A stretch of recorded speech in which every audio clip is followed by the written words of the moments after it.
President Trump in hot water after some spicy comments about Somali immigrants to the United States. But should the United States be taking in mass migration from Somalia? Plus, Democrats continue to maintain that our Secretary of War is, in fact, a war criminal. We'll get to all of that first. Cyber Week means our best deal of the year. Daily Wire Plus is 50% off right now. Go to dailywire.com/cyberweek.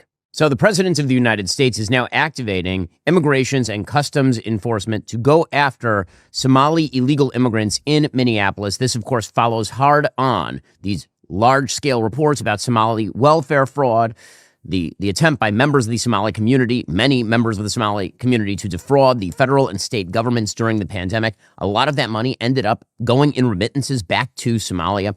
The President of the United States yesterday got himself in some hot water by slamming Somalis in the United States. In his typical colorful language, I will say that the language that he used to describe Somalis is not what is typically in the purview of the President of the United States, but his overall take, which is that the United States needs to radically limit immigration from places like Somalia. That, of course, is correct, because not all countries are going to be equally useful as sources of migrants to the United States. The people who come from many of these countries do not have any sort of cultural habits that mesh well with the United States.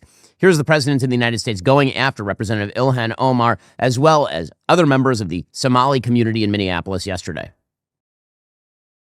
We could go bad. We're at a tipping point. I don't know if people mind me saying that, but I'm saying that we could go one way or the other, and we're going to go the wrong way if we keep taking in garbage into our country. Ilhan Omar is garbage. She's garbage. Her friends are garbage. Yeah, well, I mean, I agree with his assessment of Ilhan Omar as a person. I think that she's a pretty terrible person. And I think that her own personal support for people who were recruited by actual terrorist groups in the past, her support of ongoing terrorist activities in, for example, the Gaza Strip, rhetorically, I think that in and of itself speaks to whether she should be in the United States, whether we should have taken her in the first place. She is now an American citizen. Getting rid of her, denaturalizing her, of course, is a bit of a different story. The president went on to say that he doesn't want Somalis in the United States. I hear they ripped off Somalians, ripped off that state for billions of dollars, billions, every year, billions of dollars. And they contribute nothing. The welfare is like 88%. They contribute nothing. I don't want them in our country, I'll be honest with you, okay? Somebody would say, oh, that's not politically correct. I don't care. I don't want them in our country. Their country is no good for a reason. Okay, so I should separate out two comments that President Trump here is making and that are, I think, deliberately being conflated a little bit by the media. One is he says that he doesn't want Ilhan Omar, who is garbage, and her friends who are garbage in the country.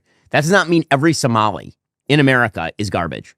Okay, what the media are trying to do today is claim that President Trump is claiming every single Somali in the country is garbage. He did not actually say that. What he said is that Ilhan Omar is garbage and her friends are garbage. Well, I mean, there he could be talking about Rashida Tlaib and AOC.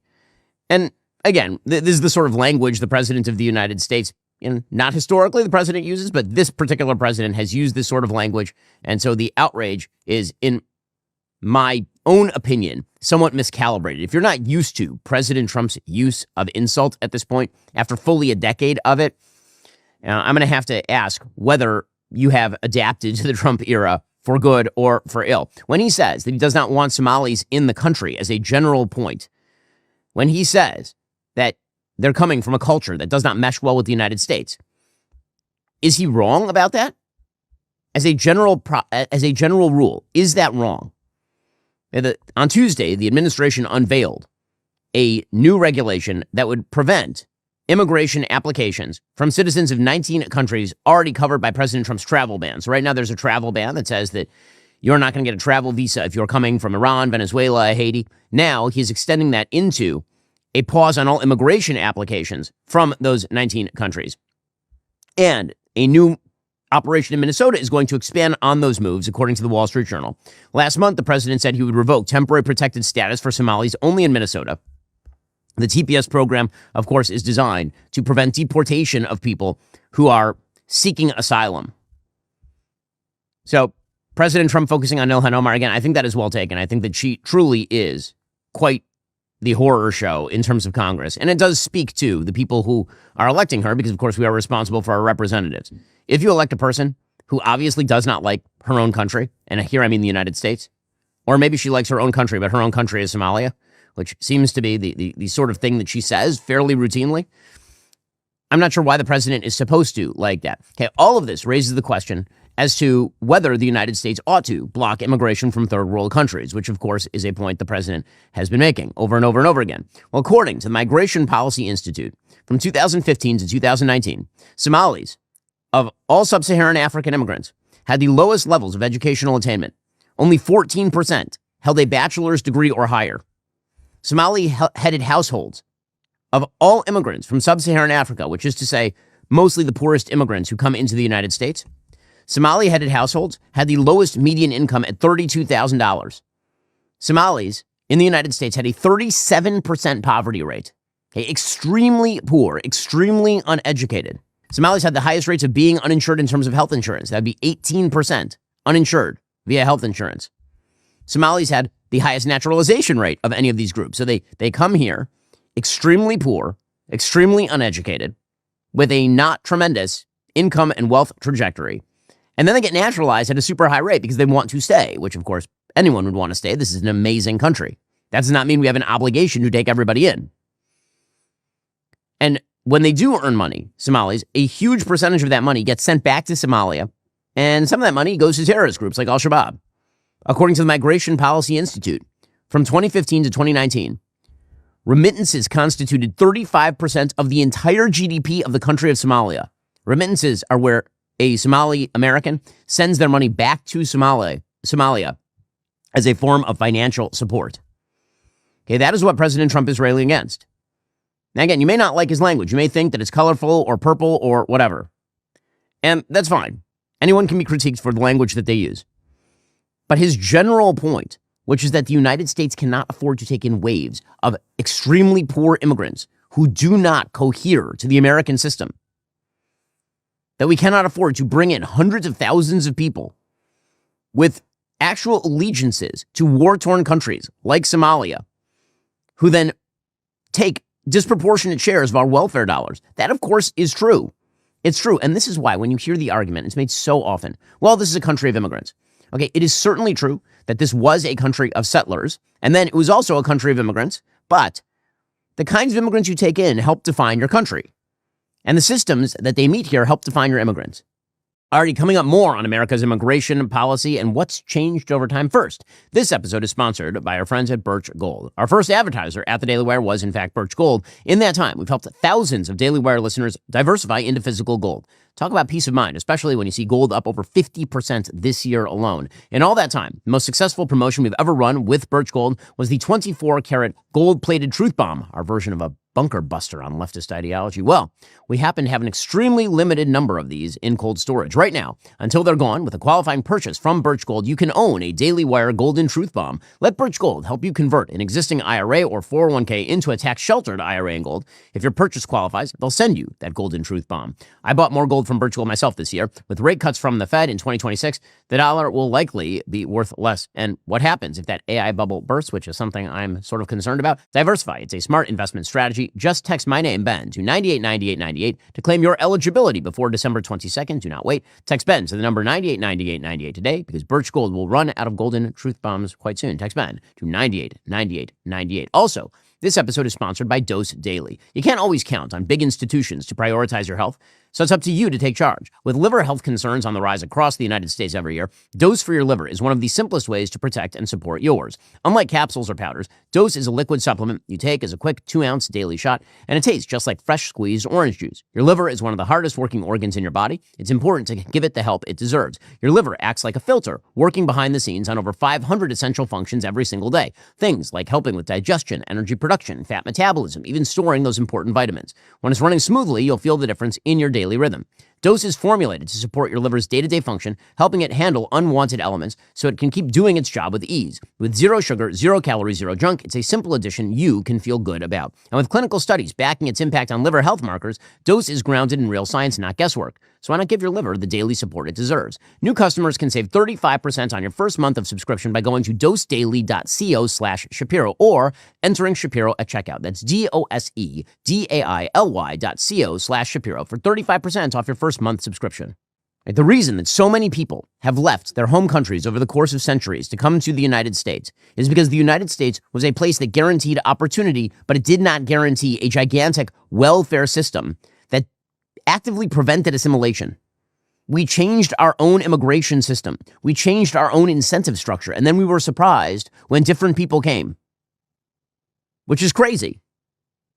The argument that's being made is as though we are welcoming people from Eastern Europe or Italy or Ireland or Germany circa 1903, when there were no robust federal welfare systems in the United States. Hell, the income tax wasn't even constitutional at that point.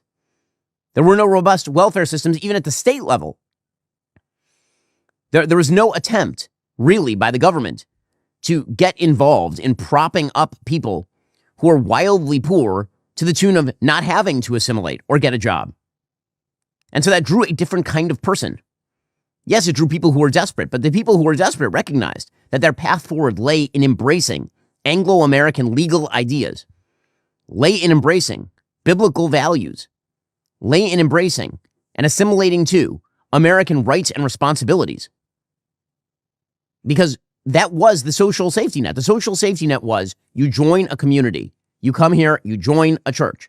Your friends and your family help you out. But then it is your job to learn English. It is your job to go out and get a job. It is your job to put your kids in the local public school and make sure that they get educated the way Americans ought to be educated.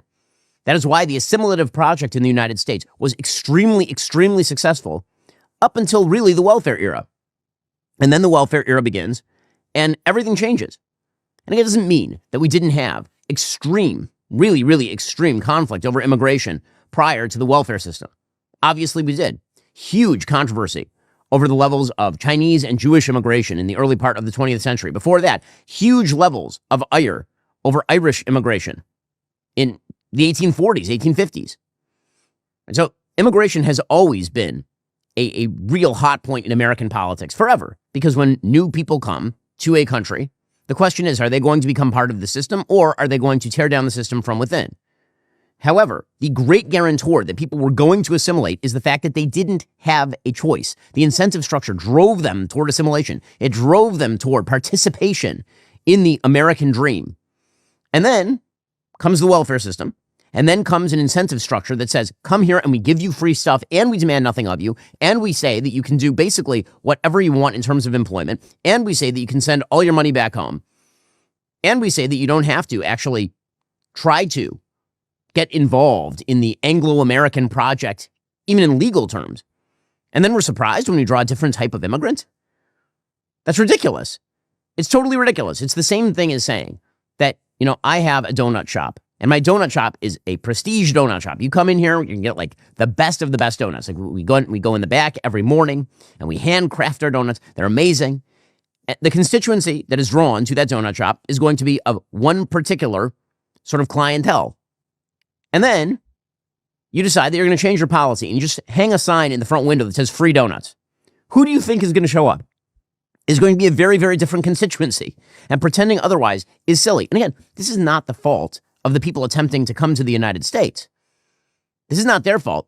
This is the fault of our authorities. This is the fault of the elite in our society who claimed that you could change the entire incentive structure, take in people from cultures that have nothing in common with the United States, and somehow those two things could logically coexist with an assimilative project. It's silly. It's ridiculous.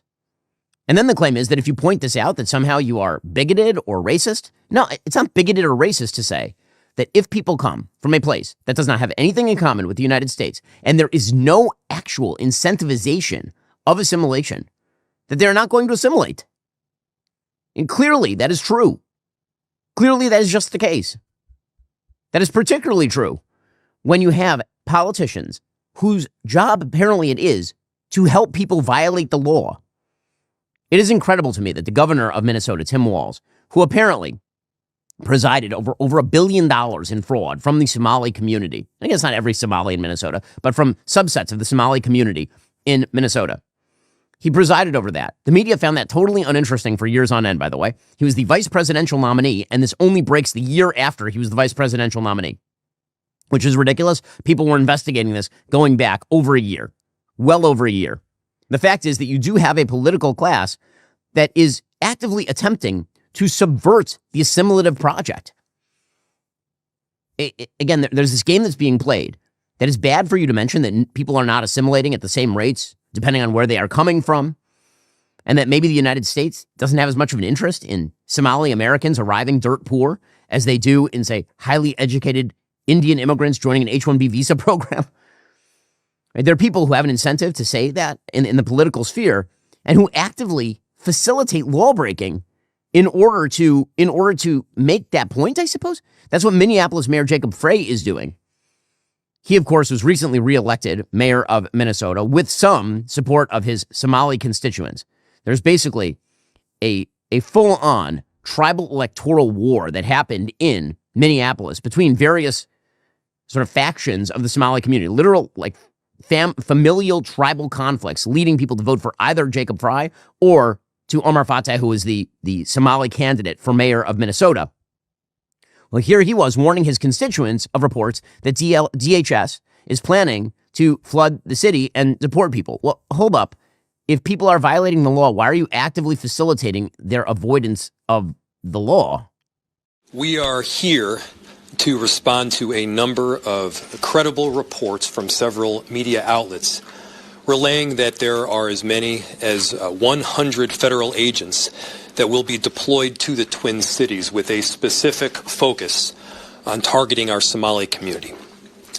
To our Somali community, we love you and we stand with you. Okay, now, again, I just have a question. How are you simultaneously claiming that the project is successful and also facilitating lawbreaking? If the project were successful, you wouldn't have to facilitate the lawbreaking, would you? It's pretty incredible. It is also worth noting here that part of the left-wing project, which apparently is to excuse all of this, excuse the fraud, excuse the mass migration, excuse the lack of cohesion, excuse the breakdown of the social fabric, part of that is to call anyone who opposes it, regardless of whether they're using colorful language like Trump or not using colorful language like Trump, to basically suggest that anyone who objects is a racist, bigot, xenophobe, Islamophobe, or whatever. And bigotry is the idea that there is no reason for your belief about a group of people or about a particular culture. There's no reason for it. It's completely specious. It is based wholly in rootless vitriol. That is the idea here. So, saying Somali Americans are not assimilating at the same rate as people coming in from other countries, that Somali Americans on average are coming in poorer, less educated, remitting more back to their home country. They are a disproportionate draw on the welfare system. None of that is bigotry. All of that is just statistical reality. But again, the goal here is to claim that statistical reality, or even a well-made case, must be replete with some form of bigotry. That was the case made by Jamal Osman yesterday, standing alongside Jacob Frey, as he was, again, warning people in Minneapolis to avoid federal agents who are attempting to enforce the law. Here was Jamal Osman, city council member from Minneapolis, saying Trump is a racist, a xenophobe, Islamophobic. And you have to love the litany. Okay, racism, again, is a belief that people are inferior based on their race. Not that their culture is inferior, that based on their actual race, they are, as a human being, worth less. No one is making that case. Okay, the idea of xenophobia is the idea that you, for an irrational reason, are fearful of people who come from another place. Not that you are concerned about assimilation, not that you are concerned about the welfare draw, not that you are concerned about lawbreaking or terrorism support. None of that is xenophobia. Okay, all of that is a rational reaction to circumstances on the ground. And Islamophobia, of course, is the bizarre idea that if you oppose radical Islam, then this is a form of irrational hatred against Muslims. Okay, the answer there is no. That is not correct. But again, if you use these tools, this is the left's idea. They've been using it for legitimately decades at this point. If you don't agree with their policy prescriptions, which involve the fraying of the social fabric, that means that you are some crazed bigot. One of the thing I do want to say, and obviously everyone knows that our president is racist, xenophobic, Islamophobic, and we are going to fight that. America has a history of fighting and stopping those kind of individuals who continue to divide people and divide communities. Again, using those sorts of names, racist, xenophobic, Islamophobic, just throwing out that litany as though that is going to end the conversation with regard to whether the United States ought to take in almost 200,000 Somali immigrants since 1990. No, the answer there is no. And again, this sort of bizarre attempt to gaslight through what is clearly a major issue in American political life, I don't think that it's going to work. In fact, it remains the place where President Trump is the most popular. Because it becomes a forbidden truth to say that not everybody from every country is equally assimilative. And that not everybody from every country is necessarily going to make the best immigrant. If that becomes the status, most Americans are going to reject that, and they're going to reject the people who make that argument. All right, coming up, the Democrats keep claiming that our Secretary of War is a war criminal. Do they have any evidence to this effect? First, you know how we've been talking about our sponsor, Legacy Box, all year long? Well, now is actually the perfect time to jump in on it. They're running their biggest sale of the year during Cyber Week. Honestly, it's one of those gifts that really means something, whether you're giving it to family or finally doing it for yourself. Right now, you can get your old tapes, film reels, and photos digitized for as low as $27, which is hundreds off the regular price, but it's only for a limited time. Legacy Box makes it easy and straightforward to preserve your precious memories by digitizing old videotapes, film reels, photos, protecting them from damage and decay. As the world's largest digitizer, they've helped over 1 million families by converting media to digital copies, all done by hand in the U.S. Simply send in your box of VHS tapes, camcorder tapes, and pictures. You'll get everything back on the cloud or thumb drive along with your originals, ready to relive those special moments on the big screen this holiday season. And my own family's done this. I've done this for my parents. It's amazing to watch myself as a kid with my parents as kids with their parents. It's amazing. Hurry. Legacy Box's best sale of the year won't last long. Visit legacybox.com/Shapiro for an unreal 65% off during the Legacy Box Cyber Week event. With limited quantities ready to ship, this deal will go fast. Shop Legacy Box lowest prices of the year right now at legacybox.com/Shapiro. Buy your Legacy Box today. Send in when you're ready. legacybox.com/Shapiro. Also, we'll have that one unforgettable gift until it broke, wore out, got lost. What if you could give something that actually lasts? With our show sponsor, Policy Genius, you can give your family a gift that endures, the security of life insurance and lasting peace of mind. Nearly half of all American adults would face financial hardship within 6 months if they lost their primary income. Policy Genius makes finding life insurance simple, helping you secure real coverage so your loved ones have the financial safety net they need when it matters most. Look, if you've been putting off life insurance, now would be a great time to sort it all out before the year ends. Policy Genius makes the whole thing simple. It's an online marketplace where you can compare quotes from all the major insurers in one place, completely free. They've got a team of licensed experts who will walk you through everything, answer all your questions, deal with all the paperwork, and help you figure out what coverage actually makes sense for you without all the confusing insurance jargon. The whole point is to find you the most affordable policy that actually fits your situation, and based on thousands of 5-star reviews on Google and Trustpilot, they're pretty good at it. It's just a much simpler way to handle something that can feel overwhelming. With Policy Genius, real users have gotten 20-year, $2 million policies for just $53 a month. Don't wait until next year. Give your family the gift of security today with Policy Genius. Head on over to policygenius.com/Shapiro to compare life insurance quotes from top companies. See how much you could save. That's policygenius.com/Shapiro. Okay, meanwhile, the left continues to make the argument that Pete Hegseth is some sort of war criminal. Again, all this is based on a single-sourced Washington Post report that suggested that Pete Hegseth gave an order to kill everyone on a narco-terrorist boat. And then there was a second strike blowing people out of the water after the boat had basically already been sunk. And that this was a form of murder because you're not supposed to kill people under international and domestic law. Or to combat would be the term of legal art. There's only one problem. Every follow-up report says that's not what happened. Every follow-up report, there's one from the New York Times, there's one from the Wall Street Journal today. Defense Secretary Pete Hegseth said on Tuesday he did not see 2 survivors after an initial U.S. strike on an alleged drug boat in the Caribbean, but praised a top military commander for making the correct decision to sink the vessel. Speaking at a cabinet meeting, Hegseth told reporters he had authorized Admiral Frank Mitch Bradley, a commander of the Joint Special Operations Command, to execute the operation to destroy a suspected drug trafficking boat on September 2nd. That initial attack killed 9 people on board. There were apparently 2 survivors.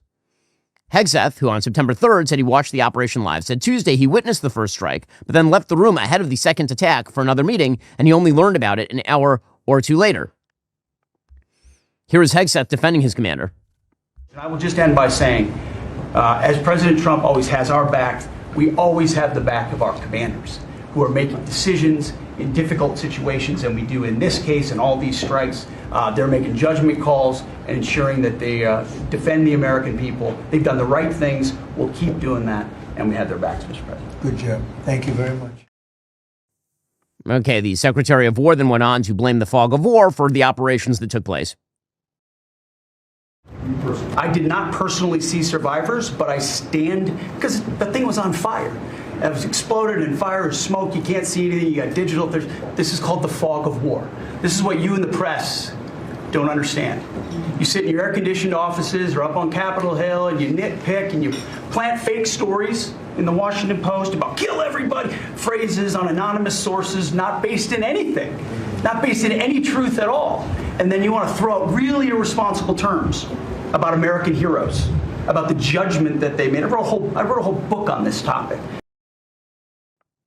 Okay, so Hegseth did write a book on this topic. We had him on the program before he was Secretary of Defense. You can go back and watch that old episode where we talked about the rules of engagement for soldiers, the difficulty of making decisions in the fog of war and then being held accountable by civilians who have no idea what actual war is like.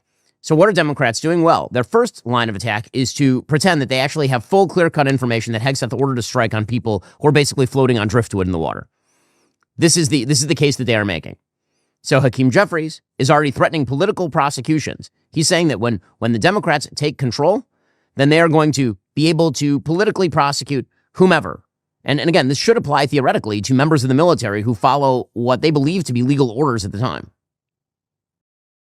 One thing that should be clear to all of these Republican extremists and sycophants and the people who are either actively involved in corruption, violating the law, engaged in extrajudicial activity, is that the statute of limitations for any crimes being committed now is 5 years. It will extend well beyond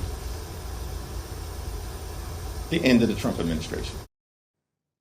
Okay, I should just point out right now that what he is basically laying the groundwork for is that everyone gets pardoned every 4 years. That is the new mode. Joe Biden, by the way, actually started that. Joe Biden, by pardoning his son Hunter and by pardoning everybody else who is associated with his administration and who is an ally of his administration, he now set the predicate for this.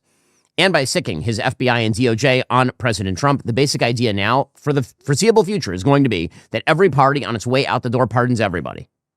And then everyone feels as though no one is held legally accountable. So I'm glad that we now live in this sort of terrible legal world. But again, Democrats, when it comes to this particular situation, the narco-terrorist boat that got blown out of the water and then the follow-on strike, they are trying to make the case that there is a cover-up going on. Senator Mark Kelly, who clearly would like to run for president in 2028, he says the Department of Defense is currently being evasive. We asked a bunch of questions. They seem to me to be sort of evasive. Their legal analysis about this entire operation has a bunch of holes in it. So I want to see the video. I want to see whatever transcript they have about what was said in the room, at the time. Now, again, all of this based on a single Washington Post report that was actually rather debunked by a New York Times report that we quoted yesterday on the air, and that is now denied by pretty much everybody in the Defense Department. But Mark Kelly thinks that this is going to be a lever to push him into power. Senator Jack Reed of Rhode Island, he says there's a cover-up. I mean, again, based on what? Based on what? Is that they have video of the entire operation of all these strikes, then they could essentially and effectively dispute the allegations that have already been made.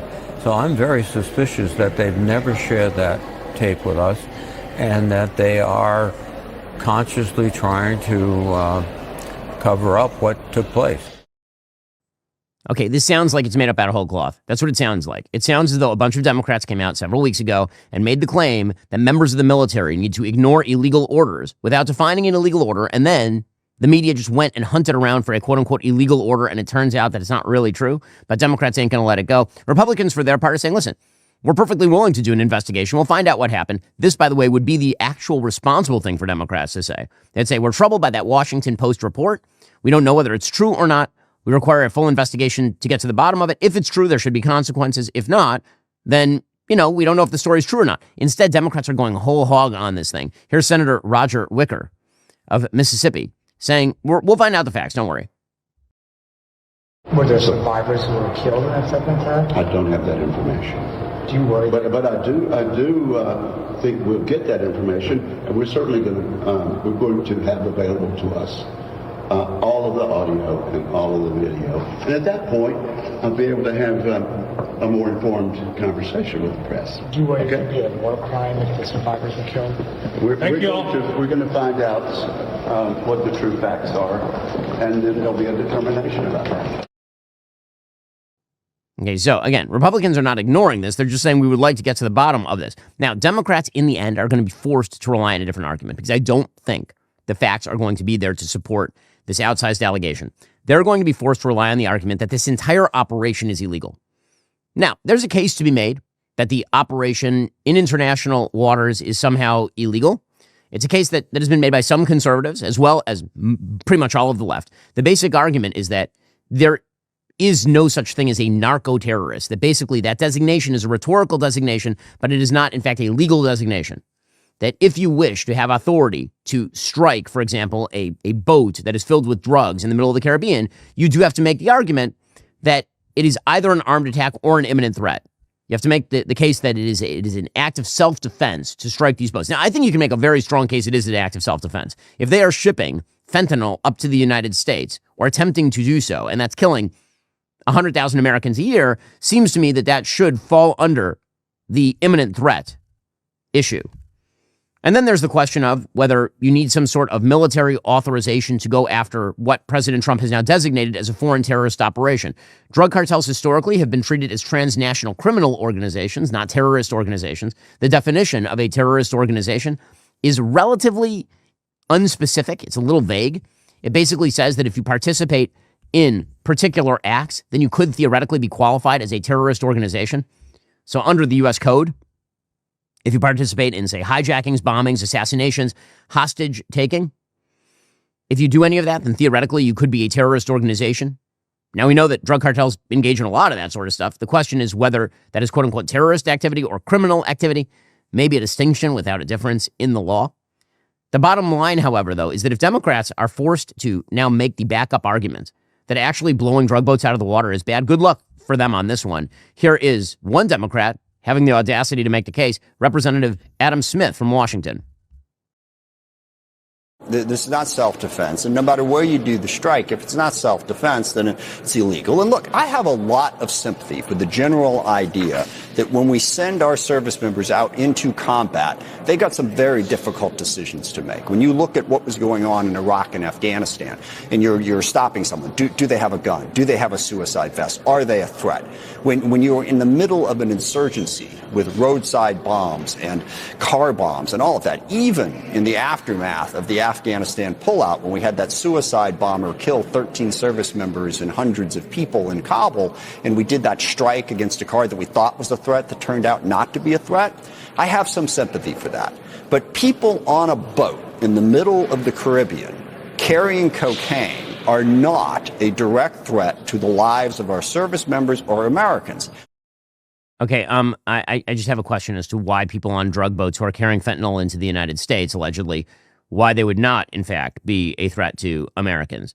That's a hard case to make, and we'll find out whether Democrats are able to make that case effectively on an electoral level. Already coming up, will the United States be pursuing regime change in Venezuela? What's happening over there first? This episode is sponsored by our friends at NetSuite. Every single business is asking the same question these days. How do we make AI work for us? The possibilities are endless. Guessing is really risky. Sitting on the sidelines is not an option because one thing is almost certain. Your competitors are already making their move. No more waiting. With NetSuite by Oracle, you can put AI to work today. NetSuite stands as the #1 AI cloud ERP, earning the trust of over 43,000 businesses worldwide by delivering what modern companies need most. A unified platform that brings together financials, inventory, commerce, HR, and CRM into a single source of truth. This connected data foundation is what sets NetSuite's AI apart. Instead of making educated guesses, it actually knows your business, enabling it to intelligently intelligently automate routine tasks, deliver actionable insights, and help you cut costs while making fast, confident decisions powered by AI. Unlike bolt-on tools that sit awkwardly alongside your existing systems, NetSuite's AI is built directly into the platform that runs your business, creating a seamless experience that scales with you. The result is an ERP system that doesn't just store your data, but actively works with it, learning from your operations to continuously improve efficiency and uncover opportunities you might otherwise miss. Whether your company generates millions or hundreds of millions of dollars in revenue, NetSuite gives you the integrated intelligence you need to stay ahead of the competition and adapt quickly to market changes. Right now, get our free business guide, Demystifying AI, at netsuite.com/Shapiro. The guide is free to you at netsuite.com/Shapiro, netsuite.com/Shapiro. Also, our Daily Wire Plus Cyber Week sale, it's happening right this very instant. All Daily Wire Plus annual memberships are 50% off. You get uncensored shows, premium documentaries, original films, our cinematic 7-part epic series, The Pendragon Cycle, Rise of the Merlin. All access members stream episodes 1 and 2 Christmas Day. It's coming. Everyone else, January 22nd. 50% off Daily Wire Plus annual memberships. It's our biggest deal of the year. Don't miss it. Join now at dailywire.com/cyberweek. Alrighty, time for some fast facts. Okay, so we begin with the situation in Venezuela. Right now, it appears the United States is gearing up for some sort of operation in Venezuela. It is not particularly clear what that operation is going to look like. Yesterday, the president warned that he will attack on land in Venezuela to go after narco-terrorists. So the designation of drug cartels as narco-terrorists does not just mean that we're going to blow up boats in the Caribbean. It also means that once they're a terrorist organization, then we're going to treat them like we would Al-Qaeda, presumably. Here's the president talking about this yesterday. If they come in through a certain country or any country, or if we think they're building mills for whether it's fentanyl or cocaine. I hear Colombia, the country of Colombia, is making cocaine. They have cocaine manufacturing plants, okay? And then they sell us their cocaine. We appreciate that very much. But yeah, anybody that's doing that and selling it into our country is subject to attack. So not necessarily just Venezuela? No, not just Venezuela, no. Okay, so, again, now he's making the case that the war on drugs is actually a war on drug traffickers, and I'm fine with this. Frankly, I think this is totally fine. Whenever you're talking about the possibility of using military force, the question is risk and reward. And so the question here is, what is the risk and what is the reward? So, is the United States talking about landing 200,000 troops in Venezuela to topple Nicolas Maduro? Not by anything the president has said. And one thing about President Trump, is that he does not like the idea of being bogged down in gigantic foreign conflicts. Not his favorite thing.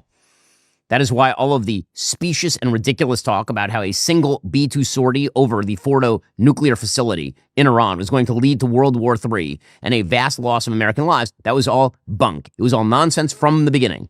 Clearly nonsense. And the same thing I think is true here. This sort of bizarre idea that Donald Trump is going to send the 101st Airborne en masse into Venezuela. Yeah, I'm sure. Sure he is. No, he certainly is not. With that said, the U.S. is attempting to ratchet up the pressure. Again, this is why my hope is that they've identified some rival to Maduro with actual support in the military who is going to defenestrate Maduro. That would be the best possible solution here. That is typically how coups are done in the Latin American and South American part of the world. According to the New York Post, U.S. officials are discussing allowing Venezuela's socialist strongman Nicolas Maduro to live out his days in luxury in one of the world's richest countries. Apparently, Secretary of State Rubio has floated allowing Maduro to relocate to Qatar. I mean, that seems like a good place for him, since Qatar is, another oil-rich dictatorship that is anti-American in nature. 3 current and former administration officials describe the scenario as somewhat plausible. Qatar, Saudi Arabia, the UAE, they love to do stuff like this. It helps build chits with the U.S., at a source close to the administration. All 3 compete against each other in the region and for the ultimate affection of the United States. Apparently, Maduro is not currently mansion shopping in Doha, but obviously, this would be a fine solution. I mean, moving Maduro to some third-party country where he cannot impact Venezuela would be a good thing. Consolidating a more pro-American regime in Venezuela would be positive. And by the way, freeing tens of millions of Venezuelans of the predations of a communist dictatorship would also be a very good thing. 28 million people are currently living under Nicolas Maduro's tender mercies. Well, the Pope, for one, is upset about this. Apparently, Pope Leo is now urging President Trump not to try to oust Nicolas Maduro using military force. He said it would be better to attempt dialogue or impose economic pressure on Venezuela. I mean, sure, cool. mean, like, me too. Also, if I'm very much in favor of dialogue if dialogue works. Economic pressure is already imposed on Venezuela. I don't think anyone is talking about a mass invasion of Venezuela. Asked during a news conference about Trump's threat to remove Maduro by force, Pope Leo said it is better to search for ways of dialogue or perhaps pressure, including economic pressure. He said they should search for other ways to achieve change. Now, again, also, yes, no one is in favor of large-scale war. No one would like that. Diplomacy is war by other means, just as war is diplomacy by other means. The Pope said, on the one hand, it seems there is a call between the two presidents. On the other hand, there is the danger, there's the possibility there will be some activity, some military operation. Okay, now, again, military operations against drug traffickers seems like a good thing.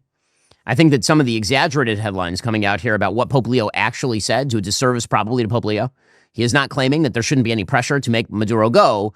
He is, I think, arguing against a straw man that doesn't really exist, that the United States is about to, again, drop hundreds of thousands of people into Venezuela to fight a full-scale war.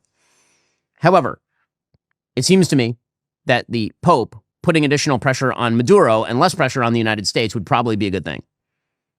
And the great popes of the past, including John Paul II, were, of course, extraordinary advocates against communism. Pope John Paul II was one of three people who essentially brought down the Soviet Union along with Margaret Thatcher and Ronald Reagan. And so it seems to me that something similar from Pope Leo would go a long way here, or could go a long way. Meanwhile, Democrats are very upset with the idea that we're going to attack drug cartels in Venezuela or in Colombia. Chuck Schumer said that Congress would invoke the War Powers Act if President Trump initiates an attack on land. So first of all, he could initiate the War Powers Act right now. He could say that President Trump's war on narco-terrorists in the Caribbean is a violation of the Article 1 authority of Congress. The War Powers Act, by the way, may be unconstitutional. It's always been vaguely treated. Basically, the War Powers Act says that if you initiate a military conflict, within 60 days, you have to go to Congress, and Congress has to greenlight it, or they can defund it. That's how the war... In practice, it never works that way. Again, specious threats here from the Senate Minority Leader. He said, I want those boats taken out, and if we have to, we will attack on land also. Let me be clear. If Trump were to order an attack on land, that would be an act of war, and Congress would invoke the War Powers Act. It's Congress's prerogative to go to war, and I hope Republicans will defend that role. Again, it's always fun when the parties switch places and suddenly the advocates of broad presidential powers in foreign policy, see Joe Biden or Barack Obama, suddenly become constitutionalists again. It's always very, very entertaining. Okay, meanwhile, on the electoral front, Democrats are cheering that they lost last night in the Tennessee congressional elections. So there's a special election in Tennessee 7. We had on Matt Van Epps, who was the Republican candidate yesterday. He won by apparently 9 points. Now, that is a downshift from the margin of victory for Republicans in 2024. In 2024, Republicans won that seat by something like 20 points. And so some Republicans are very concerned about this. Representative Don Bacon of Nebraska, he said, I'm glad we won. The GOP should not ignore the Virginia, New Jersey, and Tennessee elections. We must reach swing voters. America wants some normalcy. I don't think Don Bacon is wrong about all of this. It was too close, said one House GOP leadership aide to Politico. President Trump is saying that basically this is an indicator that Republicans are still doing fine over here. He had said yesterday before the election that the whole world is watching. Go get them and get out tomorrow morning, get out and vote, and let's make it a sweeping victory. The whole world is watching Tennessee right now, and they're watching your district. The whole world. It's a big vote. It's going to show something. Now, again, the reality is it was an off-year election. In an off-year election, you're not going to have kind of the looky-loo voters who show up for the presidential. President Trump is famous for being able to bring low-propensity voters into the fold. And so the fact that he wasn't on the ballot this time, well, that means that fewer low-propensity voters are going to show up. Republicans have become the party of low-propensity voters, which is kind of amazing. In other words, when more people vote, Republicans do better. That's the reverse of how the Republican Party was, say, 15 years ago.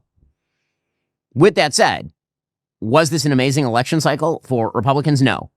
Mark Green, during the last off-year election, won by 22 points in that same district. He won by more than 40 points in 2020. If you go all the way back to 2018, he won again by something like 34 points. So obviously the margin is shrinking. And that could be a problem. It doesn't bode particularly well for Republicans in the midterms, and pretending that away isn't going to solve the problem. Now, in order to solve the problem, we have to figure out what the problem is.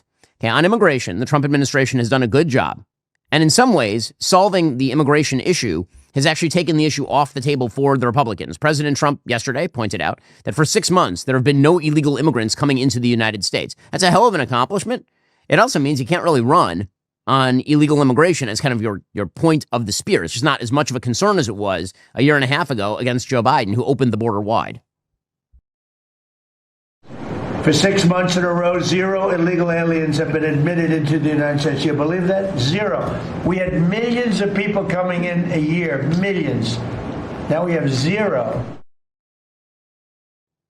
Okay, so obviously solving the problem, good in terms of policy. In terms of electoral politics, solving problems means that people aren't worried about them anymore. So what are people worried about? Well, the idea is affordability is the big problem. Affordability. Now, honestly, I think President Trump is right about this. I know, unpopular view. So President Trump says that when people are talking about affordability, basically it's too broad. That affordability means that things are too expensive. And sure, things are too expensive. They got really expensive under Joe Biden, and now things are kind of evening out under Donald Trump. It seems to me that many Americans are waiting for all the prices to drop back to 2020, 2019 levels. They are not going to do that. That is not how inflation typically works. In order for prices to reverse, you have to now have deflation. It is not enough to stop inflation. You have to deflate the prices. The only way, historically speaking, you get a serious deflation is with an extraordinary productivity growth. That's hard to do in places like real estate and, for example, food prices. Very difficult to get a massive deflation in those areas without kind of recession. But I think what people are really calling for is for something that probably will not happen. That's a point the president is making here. When they say affordability, what is he supposed to do if the inflation rate is already down from 9, 10, 11% under Joe Biden all the way down to 2.5%, 3% under Donald Trump, and we hope headed back toward 2%? Are the American people, do you believe, getting impatient with the reforms that you're making? They've talked about it's about. I think they're getting fake news from guys like you. Look, affordability is a hoax that was started by Democrats who caused the problem of pricing, and they didn't end it. You know, there's this fake narrative that the Democrats talk about, affordability. They just say the word. It doesn't mean anything to anybody. They just say it. Affordability. I inherited the worst inflation in history. There was no affordability. Nobody could afford anything. The prices were massively high. Do you remember when we took over eggs? You did a great job on that, Madam Secretary. The word affordability is a con job by the Democrats. They say affordable. I watched the other day where some very low IQ congresswoman talked about affordability. She had no idea. Their prices were much higher. Okay, so he is right that the prices were somewhat higher in some areas last year. The reality is that even the way the president talks about affordability, he should be saying, listen, we stabilize the prices. That's the most we can really do other than massive productivity growth. And this is where you require technological innovation. And this is why the populist wing in the Republican Party with regard to economics is the enemy of affordability. Okay, affordability is not going to come through government subsidization. It is not going to come through additional regulation or through Luddite opposition to technology.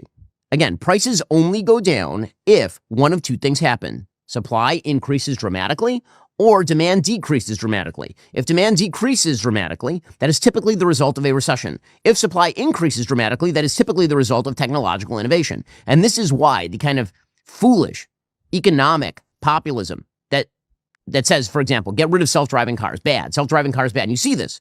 There are legitimately large-scale figures in the Republican commentariat who say this sort of stuff. We have to ban AI, ban self-driving cars, ban all this stuff. How do you think things are going to get more affordable? By the way, there is also a conflict between some of the things that these folks say and other things that they say. So they will say, we need affordability. America's just unaffordable. It's so difficult for young people right now. Also, we need to stop dollar stores. Dollar stores must be stopped. They're ugly and they're bad. Okay, that's an elitist point of view. I'm sorry, that really is.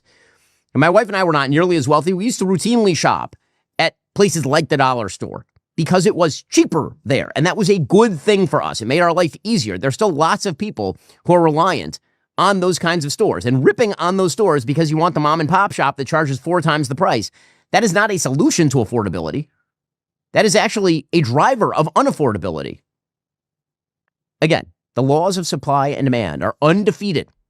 The only way for actual affordability to happen is an increase in supply or a decrease in demand. There is no third choice. And policies can drive both of those things. This is why, again, one of the kind of main issues that you're seeing this come to a head on is, again, I mentioned briefly, self-driving cars. So there's an interview that I did with Tucker Carlson, pretty fascinating, I think back in 2018, where we were talking about a book that he had recently brought out in which he made the argument, essentially a Luddite argument, against technology. And he cited self-driving cars as something that he would ban because he said it'll get rid of trucker jobs. Okay, well, it is always true that when there is technological development, there is creative destruction, in the words of Joseph Schumpeter, and that means some jobs go away and then they're replaced by other jobs. But if you want your products to be cheaper, if you want affordability, one way to do that is things like self-driving trucks. Why? Because now you don't actually have to pay the truckers a large-scale wage in order to move the product from place to place. This brings down the inputs in the price that the grocery store charges you. When you reduce the inputs to a product, the product becomes cheaper. So these are mutually exclusive. You can subsidize truck driver jobs by essentially forcing consumers to pay higher prices, by banning technological innovation that makes things cheaper, but everybody's going to pay for that. That is, in fact, the reality. And again, this is not an argument we shouldn't have local and state programs that help transition workforces from one area to another, or a vibrant social fabric that helps that happen. Of course, the economy does not work the way that it works sort of theoretically in Econ 101, where you move directly from a trucker job to a completely different job in a different line. That's not how it works for individual human beings. But the way that the economy broad scale works is that if you cut down the innovation, you're cutting off the affordability. Not only that, you're making life unsafer for people. Fascinating article by a guy named Jonathan Slotkin in the New York Times yesterday called "The Data on Self-Driving Cars is Clear. We Have to Change Course." So what exactly is the data? The data is that autonomous vehicles are way, way, way safer than non-autonomous vehicles. So it is not just that you're sacrificing technological innovation and economic efficiency, which means, by the way, cheaper prices and better products, in favor of maintaining the status quo. When you're talking about cars, to some extent, you are sacrificing a certain level of human life. The risk factors for death are increased. According to the New York Times, the results on Waymo's data are impressive. When compared to human drivers on the same roads, Waymo's self-driving cars were involved in 91% fewer serious injury or worse crashes and 80% fewer crashes causing any injury. It showed a 96% lower rate of injury-causing crashes at intersections, which are some of the deadliest that this particular author encounters in the trauma bay. If Waymo's results are indicative of the broader future of autonomous vehicles, we may be on the path to eliminating traffic deaths as a leading cause of mortality in the United States. Which, by the way, is a good thing. That is a good thing. And go back and review that interview I did with Tucker again. It's really interesting. He actually says, I say, on what basis would you ban self-driving cars? And he said, on the basis of safety. And I say, well, they're safer than like normal people driving cars. He says, you asked me on what basis I would ban it, not what's true. It's a pretty wild statement.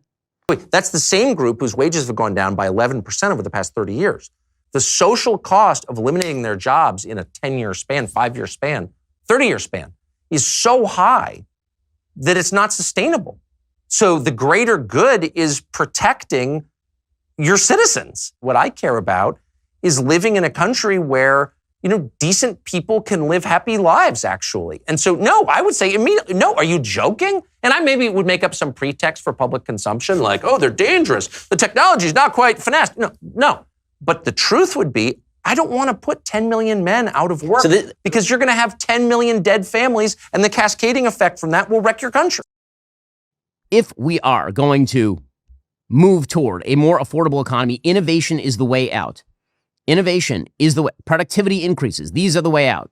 This is why, again, Republicans should stop engaging in the conversation about how government can provide affordability and should start engaging in the conversation about how government can provide opportunity by getting out of your way. Free markets make things better and more affordable. Government makes things worse and less affordable. That is a general rule. Every single major product, good or service, subsidized by the government has gotten worse over time and has cost more. Every single one.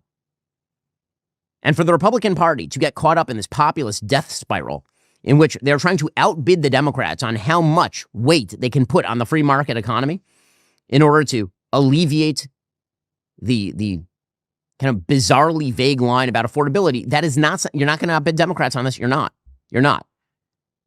Republicans ought to be talking about how opportunity is the name of the game in the United States. And affordability is a result of innovation and opportunity. It is a byproduct of innovation and opportunity. Okay, meanwhile, the president of the United States is looking at a new Fed chair. Obviously, Jay Powell is coming up. His term is going to be over fairly soon. The Trump administration is looking as though they are going to settle on longtime Trump economic advisor Kevin Hassett, according to the Wall Street Journal. There are other finalists for the job. They include Fed Governor Kevin Warsh and the sitting Fed Governor Christopher Waller. Apparently, there were some interviews that have been scheduled with Vice President J.D. Vance. Unclear if the meetings are going to be rescheduled. Trump told reporters during a cabinet meeting on Tuesday he had narrowed down the list of candidates to one. Presumably, this would be Kevin Hassett. Hassett, of course, is a Trump loyalist. I do think that at this point, President Trump owns whatever the Federal Reserve is going to do. That'll be particularly true after Kevin Hassett takes over. I know that there are some economists like Mohamed El-Arian from Allianz who's made the case that Jay Powell should step down right now and just give Trump what he wants. Just let Kevin Hassett be the Fed chair, and then he owns whatever comes next. Seems to me that that's actually not a horrible policy. Again, I'm very much against the sort of manipulations the Federal Reserve undergoes on a regular basis. I am an Austrian School of Economics guy. I think that the target inflation rate should not be 2%, it should be 0. And the manipulations by the Federal Reserve have made it the policymaker of first resort, not the sort of safety net of last resort. I think that's a huge, huge problem. However, Kevin Hassett for the Fed chair, I suppose, is good a pick as any, given that the Federal Reserve inherently is political and there is kind of no way around it. Alrighty, folks, the show continues for our members right now. Fascinating essay in The Atlantic saying that legitimately millions and millions of students are apparently claiming disability now. Remember, in order to watch, you have to be a member. If you're not a member, become a member. Use code Shapiro at checkout for 2 months free on all annual plans. Click that link in the description and join us. Marjorie Taylor Greene has been attacking the president of the United States for months now. Finally, over the weekend, the president retaliated. We will get into that. Plus, we'll talk about the affordability crisis. What can be done? Why are Democrats continuing to put pressure on Republicans to spend even more on Obamacare? How can we fix it? First, this is your last chance to win my personal lifetime membership. One winner will get all access for the rest of their life. Every benefit we offer now, everything we build next, yours for life. Here's how to enter. Download the free Daily Wire Plus app on iOS or Android and tap follow right under my face. That is your entry. And if you don't want to gamble on winning my personal membership, you can still claim one of the original 10,000 yourself. Fewer than 1,500 remain. Once those are claimed, it is over. Go to dailywire.com/lifetime to get all the details or to secure your place in Daily Wire history right now.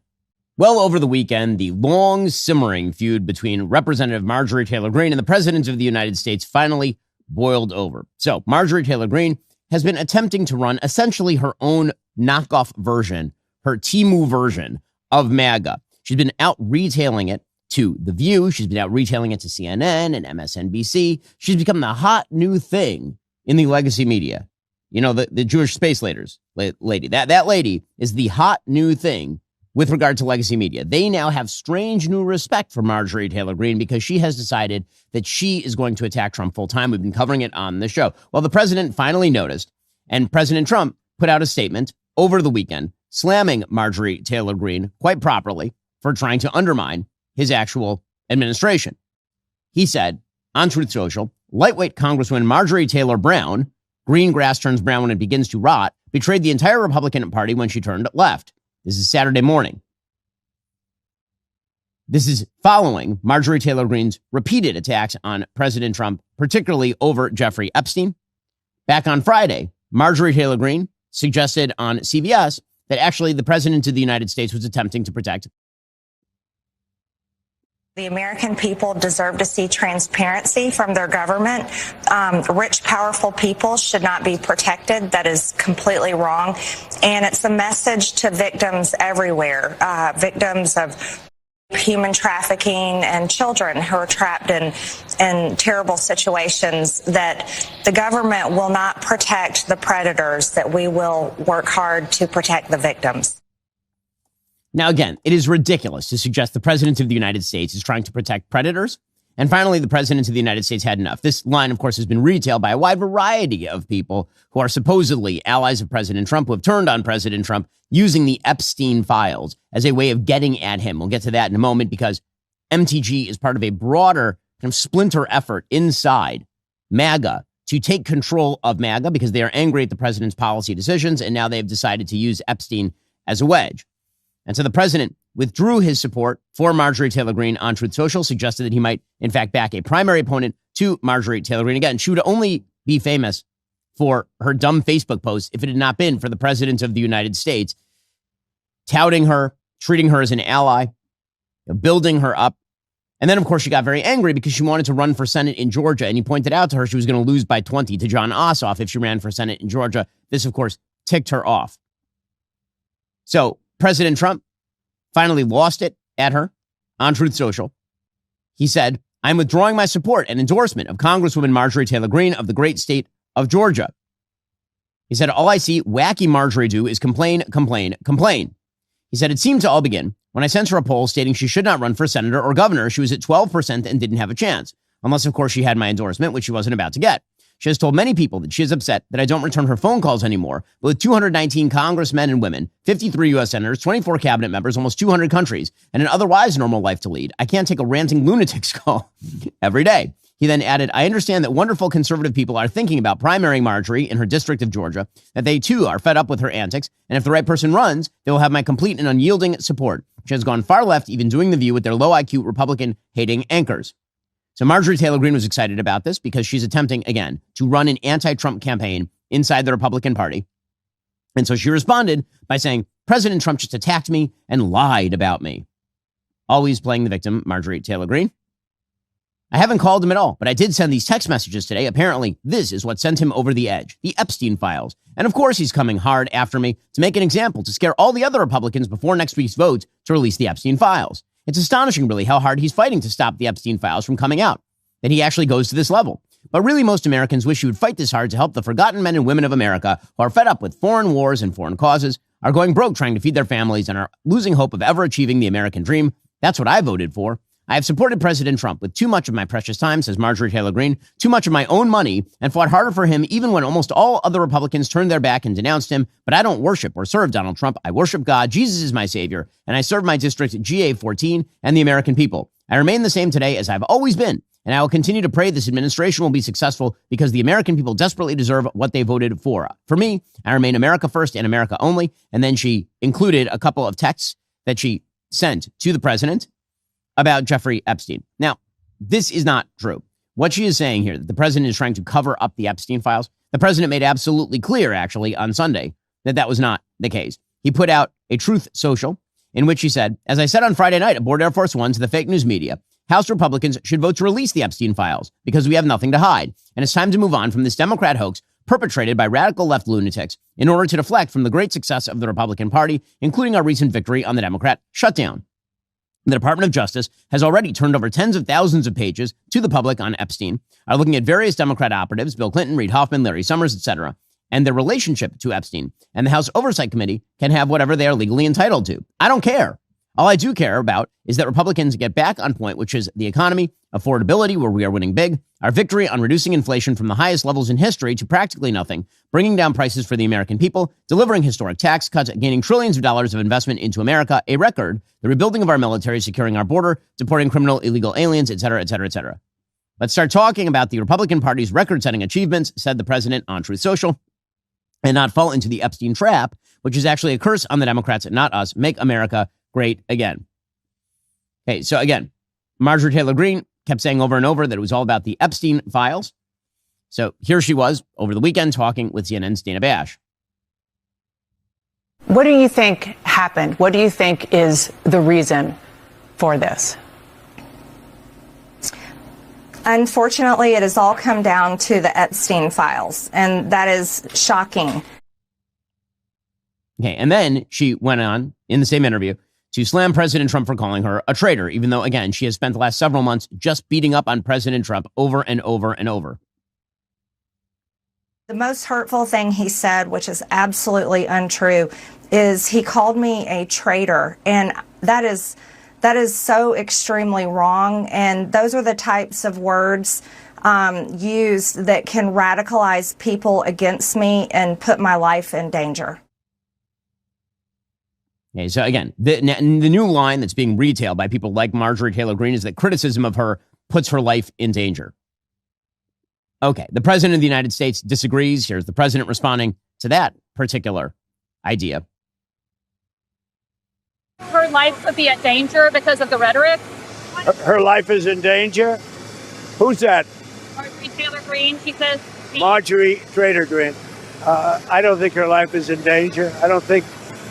Frankly, I don't think anybody cares about her. All right, coming up, more on Marjorie Taylor Greene, Thomas Massie, Steve Bannon, the collective of people who are attempting to hijack President Trump's MAGA movement. First, in all the time I've been endorsing Pure Talk, my wireless company, I can say I've never seen an offer like this from them before. Listen to this. Unlimited talk, unlimited text, unlimited data with a 30-gig hotspot for just $29.95 a month for life. Friends, this is Pure Talk's top tier plan, normally $65 a month, now through December 7th, just $29.95 a month. You're saving over 50% every month for life. Yes, that's on their crazy fast 5G network. This offer is extremely short-lived. Make the switch today and tell all of your friends. Go to puretalk.com/Shapiro for Pure Talk's best unlimited plan for just $29.95 a month for life. And I count on Pure Talk for all my phone calls. They have excellent coverage, lowest price, and they're a company that shares our values. Make the switch in as little as 10 minutes. Keep your phone, keep your number, start saving with unlimited for life for just $29.95 a month. Again, that's puretalk.com/Shapiro to switch to my wireless company, Pure Talk. Taxes and fees not included. Some restrictions apply. See puretalk.com for details. Offer ends 12/7/25. Head on over to puretalk.com/Shapiro and check them out today. Also, we know the costs have been all over the place. Groceries, gas, subscriptions, you name it. So, not a gigantic surprise. We tend to assume everything is more expensive than it actually is. Case in point, 72% of Americans overestimate what life insurance actually costs. Turns out it might be more affordable than you think. Policy Genius makes finding and buying life insurance fast, easy, and surprisingly affordable. So, if something happens to you, your loved ones have a financial safety net. With Policy Genius, real users have gotten 20-year, $2 million policies for just $53 a month. Looking for life insurance can feel overwhelming. Policy Genius makes it surprisingly straightforward. They let you compare quotes from top insurers in just a few clicks so you can find coverage that actually fits your needs and your budget. What really sets them apart is their team of licensed agents who walk you through everything step by step, answering questions, handling paperwork, advocating for you throughout the process. They lay out all your options clearly with coverage amounts, prices, terms right in front of you. No guesswork, just clarity. And since life insurance is such an important part of financial planning, it helps that Policy Genius is the country's leading online insurance marketplace with thousands of five-star reviews on Google and Trustpilot from people who found exactly what they need.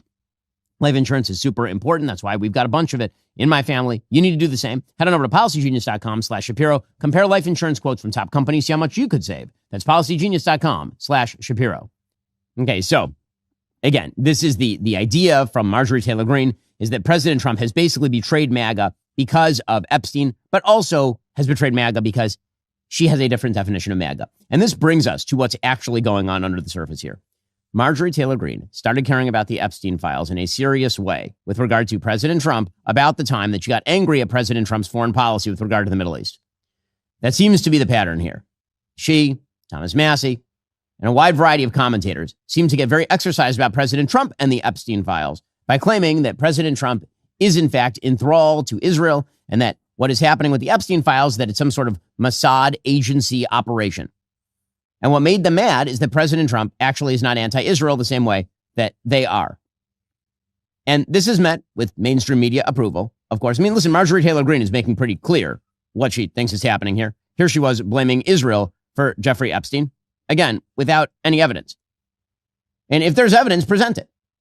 I'm all in favor of all Jeffrey Epstein files being released, all of it. The reason I think the president didn't want all of that released is because he was tired of talking about it and because his own FBI had told him there was no there.